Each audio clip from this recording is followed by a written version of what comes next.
আসলে এবার রায় হওয়াটা সহজ হয়েছে বা এই অর্থে যে যেহেতু উনি কন্টেস্ট করেননি, শেখ হাসিনা যেহেতু বাংলাদেশের আইনের হাতে এসে নিজকে ধরা দেননি, যদি সেটা হতো তখন তিনি নিজের লয়ার দিতে পারতেন।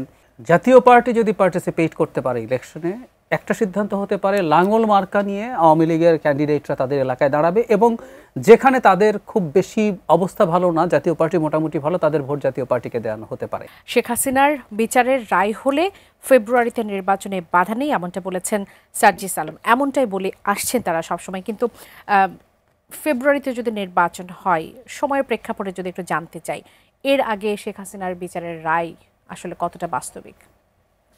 একটা রায় তো সম্ভবত হবে, একদম সর্বশেষ এখন ক্রস হিয়ারিং চলছে, সম্ভবত সেটার রায় হয়ে যাওয়ার সম্ভাবনা বেশি। আসলে এবার রায় হওয়াটা সহজ হয়েছে বা এই অর্থে যে যেহেতু উনি কন্টেস্ট করেননি, শেখ হাসিনা যেহেতু বাংলাদেশের আইনের হাতে এসে নিজকে ধরা দেননি, যদি সেটা হতো তখন তিনি নিজের লয়ার দিতে পারতেন। সেই ক্ষেত্রে অনেক টাফ ফাইট হওয়ার সম্ভাবনা ছিল, সেই ক্ষেত্রে বেশি লাগার কথা।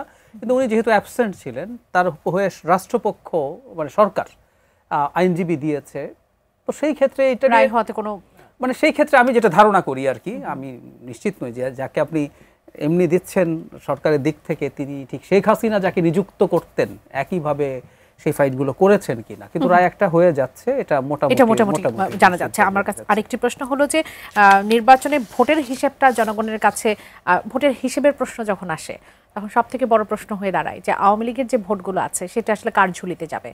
বিএনপির ঝুলিতে যাবে নাকি জামাতের ঝুলিতে যাবে?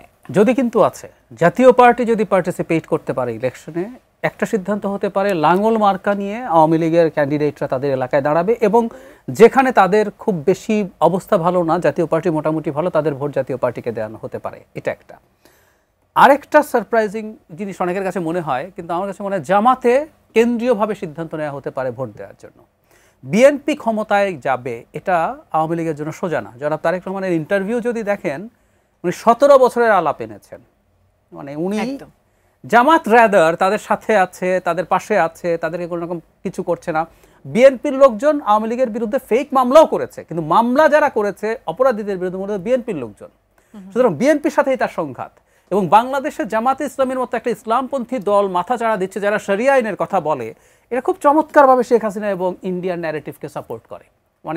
কি বলতো তারা? শ্রীরাধা দত্তকে দেখলেই দেখবেন উনি বলতেন, হ্যাঁ শেখ হাসিনা ভালো না, নির্বাচন চুরি করে, করাপশন আছে, কিন্তু শেখ হাসিনা না থাকলে এই ভূমিতে ইসলামিক ফান্ডামেন্টালিজম, এক্সট্রিমিজম মাথা চাড়া দিবে।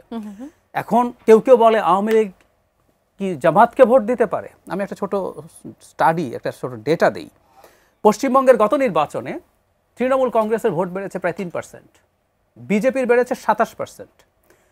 মজার ব্যাপার হচ্ছে সিপিআইএম এর ভোট কমেছে 16%, 9%-এর একটু বেশি কমেছে কংগ্রেসের। দুটো যদি যোগ করেন, ওটা বিজেপির যত বেড়েছে, তারপরে সিপিআইএম বাম দল ভোট দিচ্ছে এক্সট্রিম রাইট বিজেপিকে। সো নির্বাচনী হিসেবে, কারণ তারা তৃণমূল কংগ্রেসকে সরাতে চায়, সো খুবই সম্ভব যে আওয়ামী লীগ সিদ্ধান্ত নেবে জামায়াত ইসলামীকে ভোট দেওয়ার জন্য। এটা আছে। আর খুবই লিবারেল কিছু মানুষ আছে আওয়ামী লীগের, তারা শেখ হাসিনা বললেও সম্ভবত দেবে না জামাতকে, তারা হয়তো কিছু ভোট বিএনপির দিকে যাবে।